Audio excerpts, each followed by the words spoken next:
Welcome to Covered, a podcast that helps you figure out what the hell is going on in the news and how you feel about it. Here to guide you through the biggest news stories of this week. As always, we are your hosts, journalists Jodie Lee and Annie Fuller.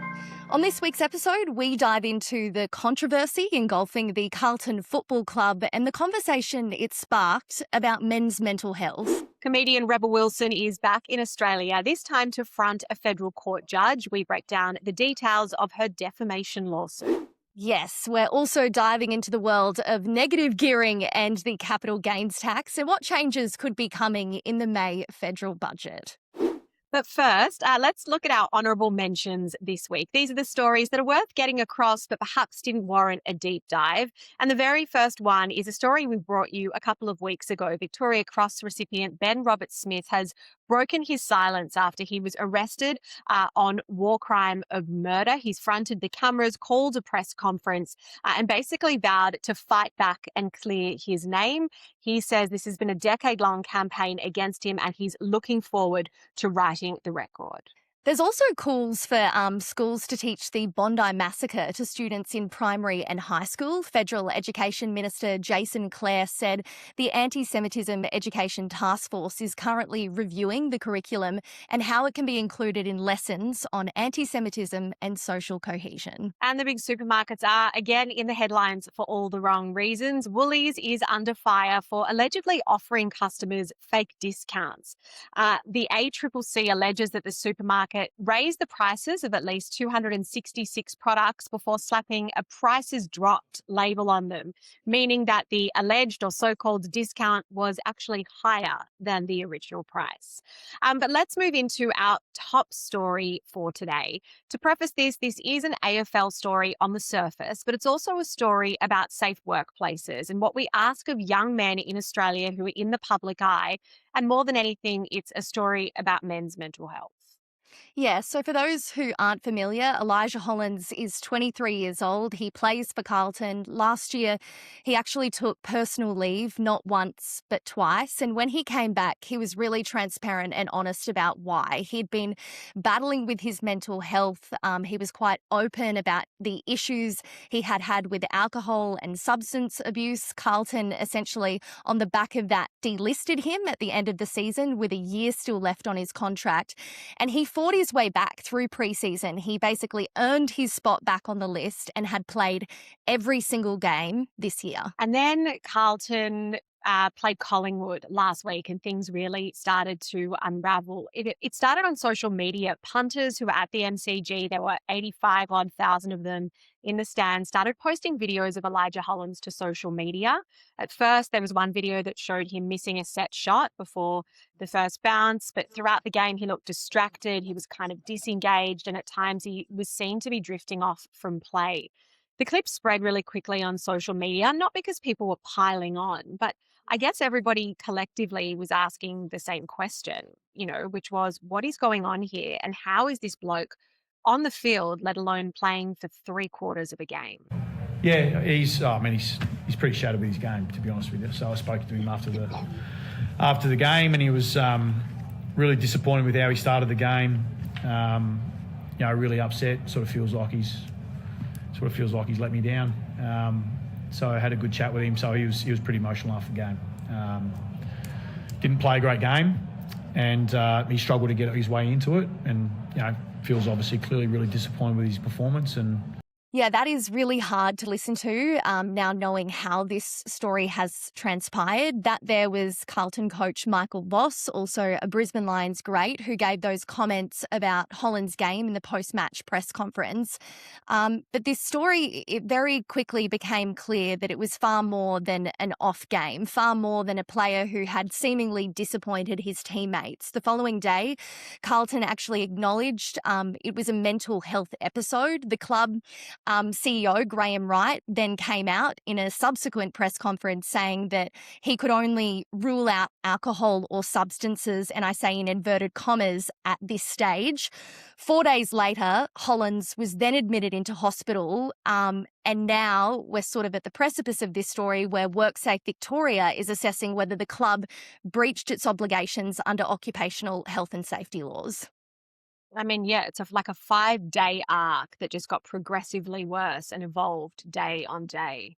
Yeah, and honestly, over over the last week, I have just kept coming back to one single question, and that is, how didn't someone at Carlton know?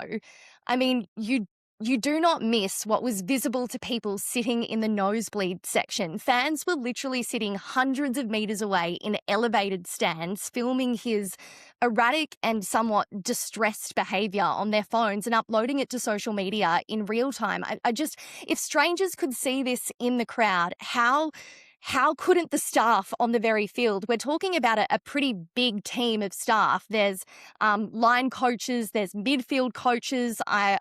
We understand that 2 doctors and a nurse were part of that coaching team. I mean, he recorded 1 disposal for the entire match. He was wandering away from play. He was throwing his hands in the air. He was visibly not present. And yet he played not 1, not 2, but 3/4 of a football game at an elite level. Like, it's just not credible to think that that behavior could have gone unnoticed. I think for me, and that's a really common question that's been asked a lot, is how did Carlton miss this? And Voss did another press conference today, actually, where he said, the commentary's bordering on bullying, like the criticisms of the club. For me, the entire conversation kind of misses the point. The question is not, for me, how did Carlton miss this or why did Carlton miss this? It's why is a 23-year-old elite athlete in that state of mind in the first place? Like, this is a country where we prop up sports people and athletes to a level that is reserved only for them. They're national heroes, they're role models, they have very lucrative contracts and brand deals. They're, for all intents and purposes, celebrities in Australia. And we're very quick to talk about their physical health. Every alleged injury, misstep is scrutinized, on radio and then on panel shows and then in the paper the next day.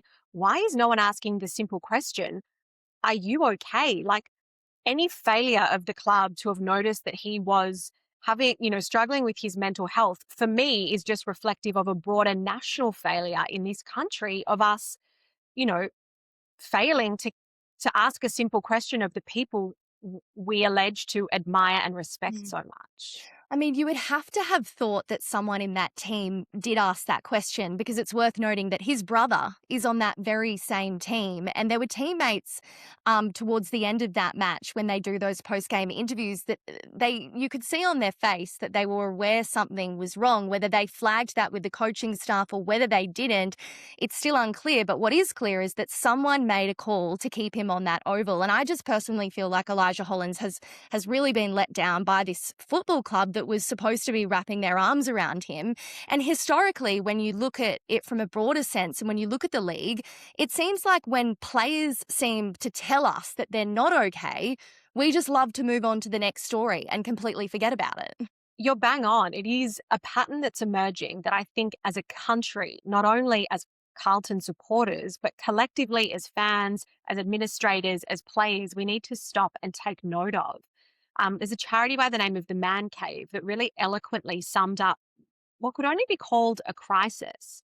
And I think a warning for listeners that, this subject does touch on men's mental health and the very difficult topic of suicide. But if you look at the statistics inside the AFL alone, in the last 18 months, Troy and Adam Selwood, brothers, we've lost within 3 months of each other. Jamara Ugle-Hagan spoke really openly about his own mental health struggles. Bailey Smith has spoken about his own mental health struggles. Last week, Adelaide captain Jordan Dawson lost his brother to suicide. These aren't isolated incidents. Suicide is the leading cause of death for men under 25 in Australia. 7 men will die by suicide every single day. And every week we have young girls and young boys, more importantly, watching footy, watching codes like the AFL, learning how their idols, how men are supposed to handle grief, loss, adversity, pressure, and pain. And, a number of these players, Bailey Smith, chief among them, has now on the back of this Elijah Hollands situation come out and said, enough's enough. We need a mental health round in the AFL. Yeah.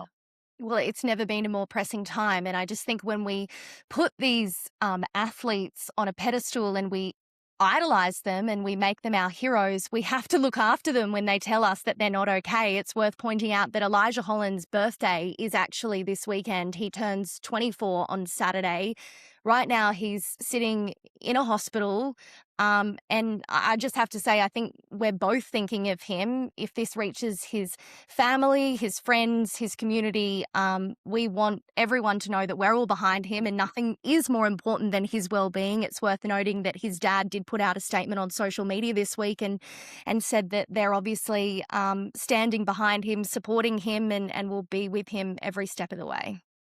Absolutely. But if anyone listening to this or someone they know or love does need help, you can call Lifeline at any time on 13 11 14. Moving to a slightly lighter and more bizarre note now, our next story is also about workplace issues, but this time it's actually centred around the set of a Hollywood blockbuster. It's a little bit showbiz, a little bit law, and a lot messy, also a whole lot wild. At the centre of this is Australian actress and comedian Rebel Wilson. The Deb, I mean, it's so cute and amazing. Go and watch it then. Thank you to everyone who's going to the cinema to see it.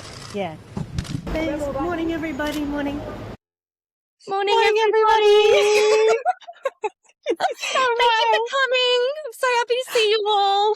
to my party slash my court hearing. So obviously, It's honestly like she's rocking up to like a family celebration and she's like, "Hi everyone, haven't seen you in a while. Greetings." I'm just obviously, dead over it. it's amazing. And so for people who don't know what's coming, you perhaps didn't find that quite as bizarre as we did. So let's unpack it. That is obviously Rebel Wilson not arriving to a family barbecue, indeed showing up to the federal court in Sydney this week. As you saw there, she was all smiles, spruiking her new feature film, The Deb. Make sure you go and see it, kids. Now, inside the courtroom, things were very, very different and they took a decidedly less sunny tone. She was essentially labelled a bully. Rebel Wilson is being sued for defamation. Yeah, and it's worth just reiterating what defamation is. So defamation is when you publish or say something about a person that damages their reputation. And in Australia, defamation law is really powerful and it's very tightly held. The main defence against it essentially comes down to proving that what you said is true. So the burden of proof really sits with the person who says the damaging thing. Well, in this instance, Rebel Wilson is the one who's alleged to have said this allegedly damaging thing. Basically, she's being sued for defamation by a young actress by the name of Charlotte McInnes. She's 25, she's also Australian, and she hails from WA. And Charlotte kind of got her big breakout role starring in this film that Rebel directed called The Deb. Now, it was shot back in 2023, and since then, there's this massive legal stoush that's unraveled. But the whole thing traces back to a very bizarre incident involving a bathtub and Bondi Beach.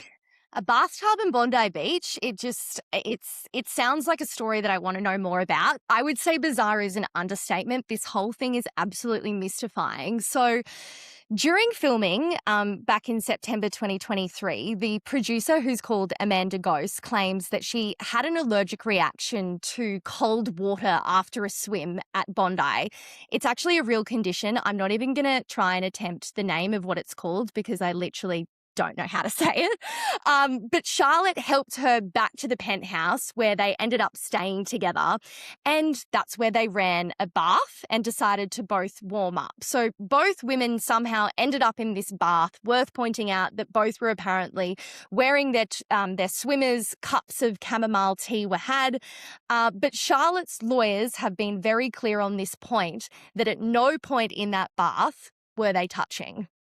So it's here that things get very convoluted. So stick with us. So Rebel wasn't actually at the apartment at the time of the bathtub incident, but she claims that Charlotte, the young actress, came to her and complained about the bath situation, saying that it made her feel uncomfortable. Charlotte alleges a very different set of circumstances. She says that that conversation with Rebel never happened and she didn't feel uncomfortable. A text message that Rebel sent to Amanda Ghost, the producer who was allegedly in the bath with Charlotte at the time, was shown in court this week. And in it, Rebel wrote, "Charlotte says all good. She just meant it was a bizarre situation, not that she personally felt uncomfortable." Yeah, I mean, you just can't believe this is happening. Like, in the context of a set of a Hollywood movie, you would think that there would be so many other parameters in dealing with situations like this. But for 10 months after that text interaction, nothing really happened. That was it. It was seemingly end of story. But behind the scenes, Rebel, Amanda Ghost, and other producers were actually falling out over writing credits, budgets, and the film's release. So Charlotte's barristers have really come out swinging, saying that Rebel began using that whole Bath situation, Bath conversation, as ammunition in her own business fight. So the alleged defamation happened on social media. In July 2024, Rebel Wilson accused the producers, including Amanda Ghost, of inappropriate behaviour toward Charlotte McInnes. Rebel Wilson has 11 million followers on Instagram. She posted 4 times, and each one she essentially accused Ghost of sexually assaulting Charlotte in the bathtub. And then she claimed that Charlotte backtracked on her own story in exchange for career help from Ghost. Right. So she's basically publicly telling her tens of millions of people that Charlotte was harassed, complained about it, and then flipped her story to stay in the good books or stay on the good side of a producer who was advancing her career professionally. But here's the thing that really changes this, at least for me, from advocacy into something far more calculated. Rebel apparently took out a defamation insurance policy about 4 months before making that first Instagram post.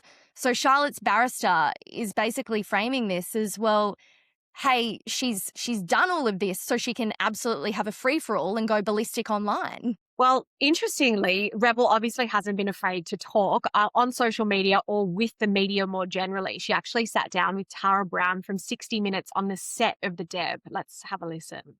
I think, and when it gets into the details in court, I think,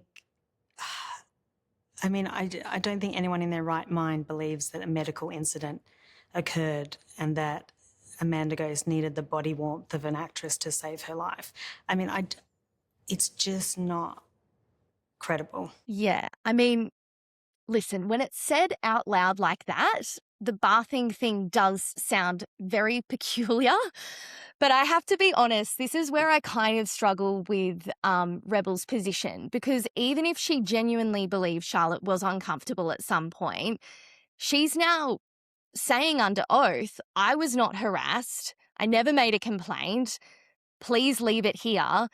Like, if you're truly advocating for someone and you're showing, the female empowerment that you want to show to support someone in what has framed to be quite a uncomfortable situation, and that person is kind of begging you to stop, I just don't understand why you keep going. Well, yeah, and hopefully that comes out during this trial. The thing that stands out for me is who is funding this lawsuit for Charlotte McInnes. She's 25 years old.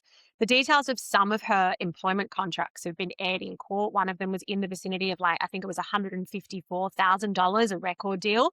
That's very good, impressive money, but she's by no means making millions of dollars a year yet as a Hollywood actress. And yet the woman she has defending her in this defamation suit is arguably the most successful defamation barrister in Australia. Sue Chrysanthu has represented some of the biggest names in Australia: Lisa Wilkinson, Jeffrey Rush, and she charges astronomical fees. I mean, it's been reported that when she was working with Lisa Wilkinson to defend her against Bruce Lehrmann's defamation case, she was charging Wilkinson $800 an hour for discovery and administration and $8,000 for every day that they were in court. So I'm really curious, is this just a case she's taken on pro bono because she likes Charlotte and wants to help her cause? Or is there somebody behind the scenes who's paying for this? Well, my first reaction is we have entered the wrong industry. Maybe we should all go back and study law. It seems like this isn't a game you get into unless you're really confident that you can win. I found these statistics really interesting. 3 out of 4 defamation cases in the federal court over the last 10 years have gone in favour of the person suing. So someone must be backing this, and they clearly think they have a shot. It's worth remembering that because this is a defamation case, it's being heard by a judge, not a jury. So I am personally very curious as to how all of this plays out. I am no lawyer, but Rebel Wilson not only has to defend her reputation, she has to prove that that private conversation where there was no witnesses and no recording is true. And my mum, who is a lawyer, says that that's a very difficult position to defend from. Well, if Beck Puller says it, it has to be true. She's who I'd choose to defend me in any situation in court. But looking ahead to the remainder of the trial, Charlotte McInnes is currently giving evidence and Rebel Wilson is also due to give evidence. So this is definitely one that we will keep an eye on. But let's move on to our final story, which is a little out of left field for us. Yes, Jodie and I think will be the first to admit that we tend to sort of glaze over or avoid when a story starts with the words capital gains tax. But many of you have asked for help getting a handle on financial news. So we really hope that this story brings you some insight, and it is a big one. Definitely. And it's important because the federal budget lands on the 12th of May, which is just around the corner. And in the weeks leading up to it, there are two key terms that we keep hearing more and more everywhere we turn. That is obviously negative gearing and capital gains tax. If you own property, if you invest in shares, if you're trying to buy your first home, this story really does directly impact you. Yeah, and even if none of those things do apply to you, this is still a conversation about who gets to build wealth in this country and who doesn't. So I think it's worth starting with the basics here. What exactly is capital gains tax? Okay, so capital gains tax, or colloquially known as CGT, is a tax you pay when you sell an investment, whether that investment is a house, whether it's shares, cryptocurrency, or a business. Let's, for argument's sake, say that you buy an apartment for $100,000 and a few years later you sell it for $200,000. You've made $100,000 profit. That profit is what the government calls your capital gain. And the government treats that as income. And so it taxes you on that at the same rate that you pay your income tax. And for every one of us, based on what we earn, we pay a different rate of income tax. The only investment that you don't pay capital gains tax on is your primary place of residence or your own home. And there's no suggestion that Federal Treasurer Jim Chalmers is looking to change that element of this policy. I think the part that's really controversial here is that there is a discount on the capital gains tax. So currently, if you hold an investment for more than 12 months, when you go to sell it, you can get a 50% discount on the tax. So instead of paying tax on $100,000, you pay tax on $50,000. We get it. We're giving you a maths lesson today. But that is a pretty big concession when you think about it, because you've halved your tax bill just by holding on to it long enough. Yeah, and that discount on the capital gains tax has done a few things. What it's incentivized people to do is to hold on to their investments, like property, because you need to have had it for more than 12 months to get access to the tax discount. But more than anything, it's attracted a lot of property investors to the market. That's meant that there are a lot more people vying for the available homes. That means lots of competition, and competition inevitably drives up prices. So that's one of the reasons why the government is considering changing the capital gains tax, because as we've talked about on the podcast before, it's never been more difficult for first home buyers and for Australians in general to crack into the property market. Yeah, and it's still a bit fuzzy about what's actually going to happen. We don't really know what the government will do to the capital gains tax, but a few options have been put on the table. So the first is getting rid of the CGT discount altogether, so it's wiped out. The second is reducing the discount from 50% to 30%. But there's strong indication at this stage that any changes would be grandfathered. I actually love that term, meaning anything you already own stays under the current rules. So only new purchases made after the change would be subject to this new discount. Yes. So that's kind of CGT in a nutshell. It obviously helps investors with their tax once they sell a property. There's another tax break that's also on the table come the federal budget that helps people when they own a property. So if CGT is when you flog it or you sell it, negative gearing is what helps you when you actually own the property. So when you own an investment property and the costs of owning it, so that's your mortgage, maintenance, you have to pay council rates, all of those things add up to more than the rent your tenants pay you to live there. it basically means that you're out of pocket. So basically you're making a loss on paper. That's negative gearing. Yeah, because my immediate reaction to all of this, and I must admit, I'm kind of, as I said, I really love to avoid these terms, but I was like, why do you do that? Like, why would you hold on to something that's actually costing you money? But this is the bit that clicked for me, so hopefully it will click for you. Negative gearing actually lets you take that loss and deduct it from your salary. So your taxable income drops, meaning you pay less tax. So the government is basically helping you fund your loss in the short term while you wait for the value of your property to go up. Yes, it's a super smart strategy if you can afford it. But it particularly benefits people who are on high incomes because obviously the more you earn, the more tax you pay. So if you have these negatively geared properties, as you very rightly said, it brings down the amount of tax that you owe the government. Now, combine negative gearing with that capital gains tax discount that we just talked about, where you get a 50% tax break if you hold on to the property for at least 12 months. Together, those two policies make property an extraordinarily lucrative investment. So you're basically subsidized while you hold on to it, and then you're taxed at a discount when you sell it.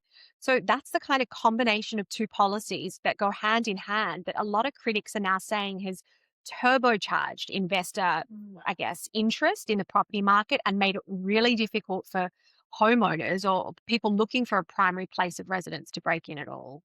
Yeah, and I think what the government is trying to do is kind of level the playing field here. They're looking at changing how many properties you can actually negative gear. Right now, there's no limit. So the change is being modelled on a 2-property cap. Yeah, so you could negatively gear up to 2 properties. You can own 3 or 4 or 5 or 50, but anything after your first 2 properties, you can't write those losses off against your income Yeah. come tax time.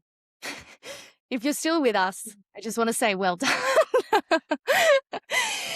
It does sound a little bit dry, but I think it is such an important story. It's a lot to wrap your head around, especially if you don't own an investment property like me. But what caught me off guard is this isn't just a property thing. CGT applies to every investment asset you hold. So that's shares, businesses, bonds, crypto, which kind of means any change to the discount flows straight through to superannuation, which affects every Australian. And this is kind of where it gets a little bit tricky. The property industry, with respect to property, is saying that if you pull these incentives back, investors will walk away because it becomes really difficult for them and there's not that much incentive. And if there are fewer investors offering rental properties on the market, then rents will inevitably go up. So it's challenging there. It's also likely to impact our superannuation, which means that, the rate at which our super grows will likely slow. So no one's saying that this is a quick fix, but it's certainly, these are two of the levers that the government is considering pulling come the May federal budget.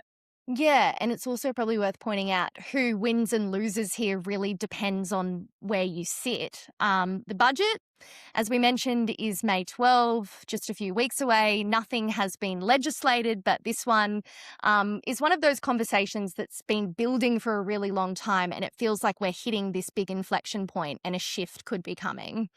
It's possible. Having said that, nearing every federal budget, these two policies in particular have been hot topics and have been on the table, and so far they haven't been tweaked with, but only time will tell.